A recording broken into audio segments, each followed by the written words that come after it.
What's up, everybody? This is Johnny Richter, and I'm blowing it with James 7X on Capital Chaos TV. I'm gonna get high, get drunk, get lit, get a limo, and after that, get some chicks, get a tattoo, get a new nickname, get the fuck out my way. What's up, everybody? This is James 7X, and I'm out here representing Capital Chaos tonight, and I got Johnny Richter in the house. Johnny, thank you so much for joining us. We really appreciate your time. So I appreciate you coming out right now and, showing the love, putting us out there on the interweb and everywhere else that you're getting this out to. Thank you. Well, let's talk about the new album that you got coming out via Suburban Noise Records, FreeKIng Out. Tell me about the album name inspiration. The album name inspiration is just kind of a play on the last couple years, just everything that's been going on. Those that understand it will kind of understand it. Those other than that, it has different meanings. Those that understand it by the spelling, they understand it. And then the other one's just freaking out. I'm back. I'm freaking out on this. I'm freaking out on tracks. I'm freaking out on stage. I'm freaking out these days. Just losing it, and I hope you guys are having fun doing it too. Well, we're gonna get to see you freaking out later on stage. Tell me about the single, "Let Me Win." Yeah, the single "Let Me Win." It's the first full song that we leaked out on the internet to put out. The FreeKIng Out comes out in December 17th, and then we're just trying to get the music out there and let people hear just kind of the vibe of the record. "Let Me Win's just one of is a real standout track on the record. They're all standout tracks. I mean, they're all bangers. The production's incredible, but "Let Me Win" we thought was a really good song and hit a lot of different marks on just I think it would appeal to a lot of people. I think the girl singing on the hook kills it, and it's just "Let Me Win." So the first EP in a lot of music that I'm about to release, and just taking over with this new venture I'm on, doing a full-time solo. So this is just a way to get out, and it's just, I think it had a lot of meaning and just fit real well with being the first one out. That's awesome. So for people that other than the single, how would you describe the album to people that haven't heard it yet? This record's just straight. It's 5 hip hop tracks. They're all hip hop rap. If you have my first record, Laughing, that came out, I go through a lot of different music tones on it. I have like anything from sing along like hand clap, beer drinking songs, to mellower, stony vibe beach song ones, to club bangers, to more East Coast sounding beats. There's all types of different songs on there, and on this one's just more on the straight West Coast.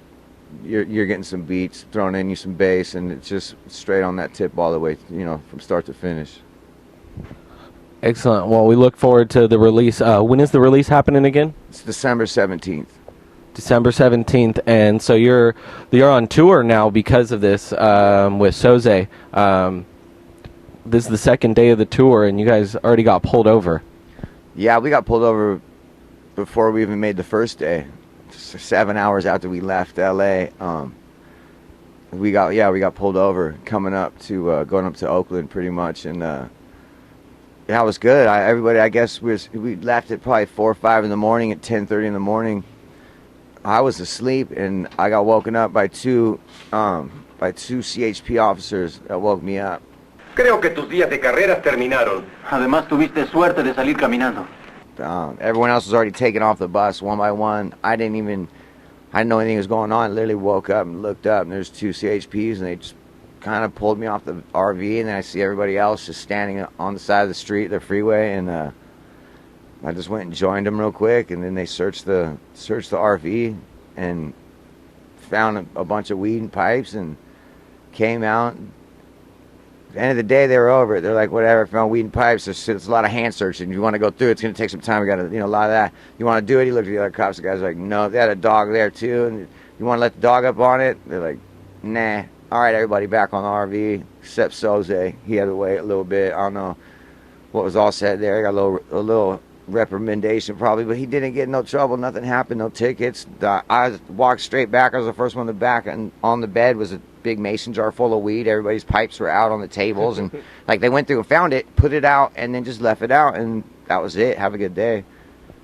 Well, what do you think the cops are now more relaxed on that? Do you think that? I think that they were looking for either big shipments because it's harvest time, so they're looking for a packed house. They're looking for kilos. They're looking for pounds of shit. They're looking for, you know, guns and everything, maybe like that, maybe some weapon stash or something. They're not. A couple, some guys on to a band on tour and whatnot. They're like, they're like, even enjoy the show, man. Have a good time. I guess they told someone too, like, I didn't really want to have to wake them up. Sorry, we woke them up. Like, they didn't even want to really get in. They're just.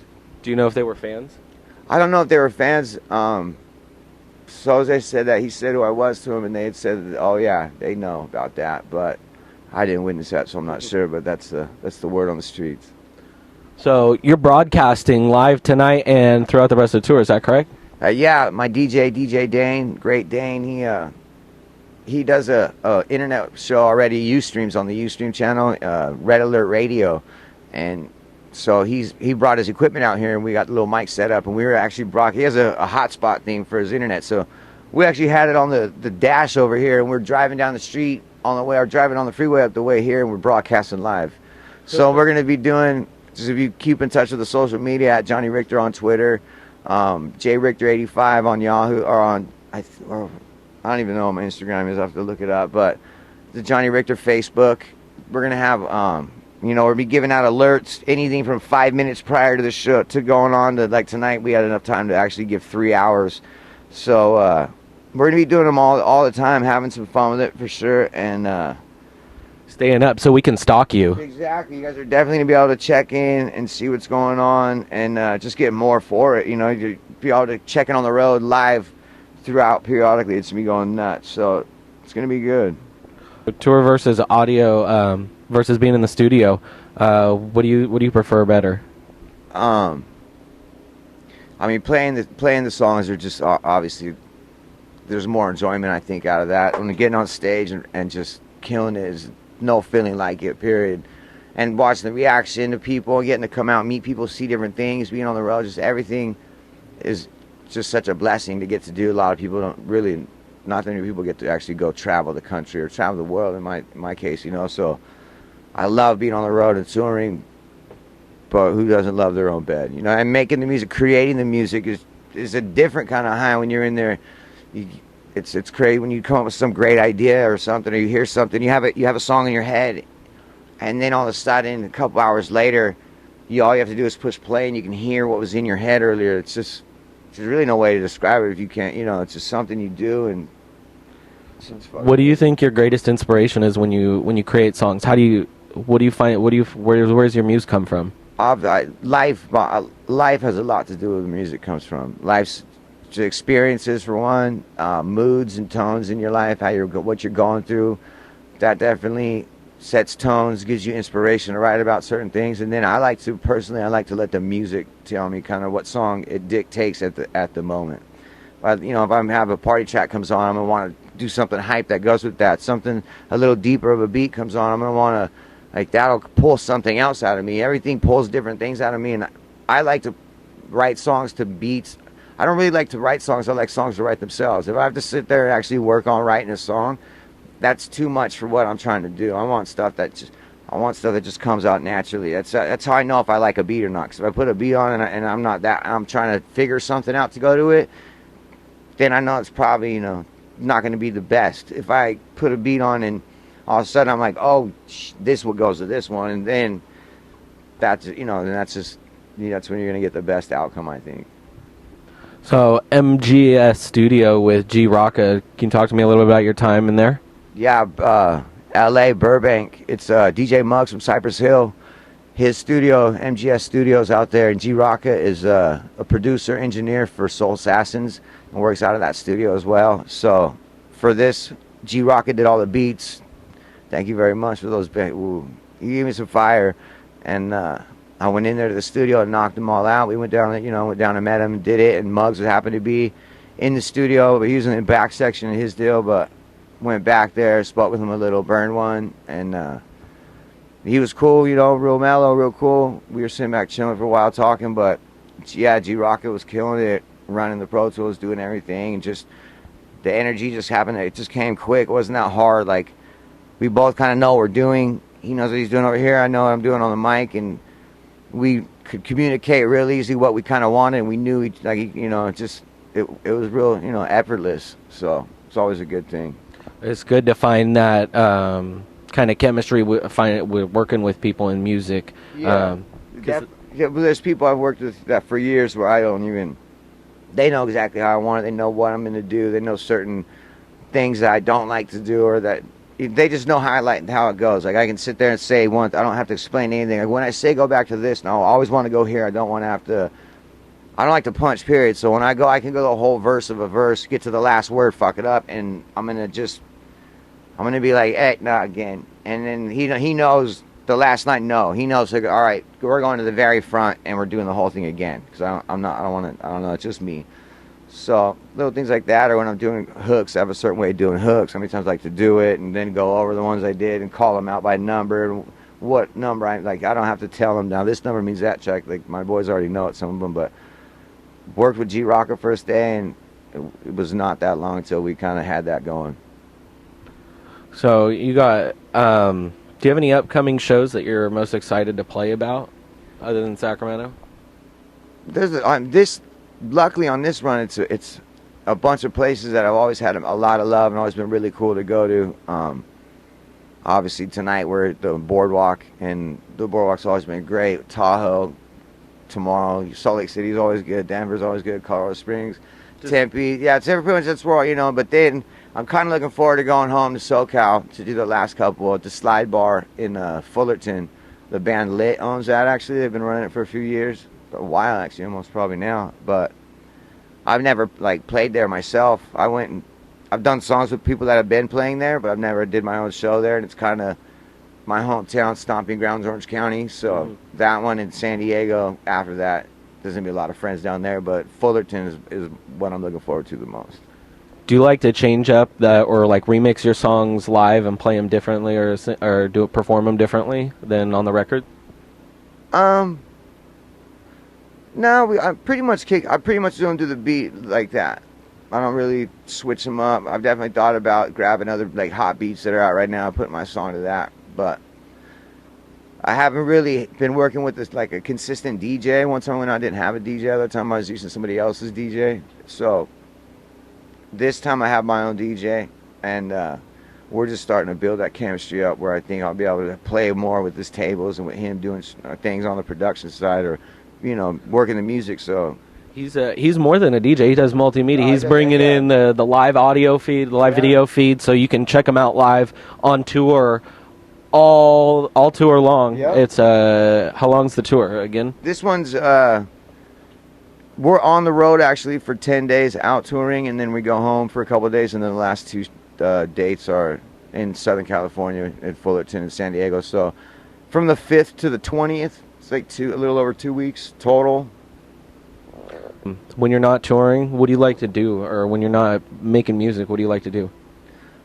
When I'm home, I like to be home when I'm home. But and that entails just doing things around the house. I just like spent a few weeks, not like a month, planning and building and putting a turtle pond in my backyard, which is fun. I like to go golfing, to be honest with you. Smoke some green on the greens, just get out there, get some air and some just scenery. Is there a course that you've liked to play or would like to play and get to smoke a blunt on? Who wouldn't like to go play like Pebble Beach or something? Like, that's incredible. Right. Like, yeah, I played a few courses. I got to play like the Baltimore Country Club in Baltimore, in Maryland, which held like the 1898 U.S. Open. And a fan actually was doing an internship there. It came out. We happened to be there a day off, and then the show. So I went golfing 2 days in a row there. And like deer running through the fairways and stuff. It was cold, like it started to be winter. It was actually a really cool experience. And I've golfed in Hawaii. Did you get to golf while you were in Japan? No, I've never got to go golf. I want to go golfing in Japan. I've been to Japan like 11 times, so I definitely want to get there. I at least want to go to a driving range if we have time. They have us so scheduled up pretty much we don't have time. If we do have time off, it's usually in the evening. It's not like going to, get away, and we're always in cities and actually get away and get out into the country where, because we're taking the bullet train through that's when I'm seeing all these crazy golf courses and stuff tucked away, Mount Fuji, you get to see all the crazy stuff when you're zipping by at like 200 something miles an hour. But I hear it's like going to an alien planet over there. I've never been over to Japan, and like just the cultural differences. I was probably the first couple of times were a lot more shocking, and they're just so much more advanced. I mean, camera phones were out there back when I went the first time, you know, almost probably 10 years ago, 11 years ago. So it was, you know, it's definitely different over there. No one's, the hardest part is that not many people speak the language. People in business out there and that you're around, a lot of people do, but you get out into the little back alleys and try to get into a restaurant maybe, or you can't read menus anywhere. It's not double printed. Like McDonald's is your best bet, or you find a Fridays and just hope for, you know, just go for it. But, or they got noodle shops, some of them, but it's definitely hard to translation's really hard. Not being able to read a damn thing's hard, and yeah, so it's a trip.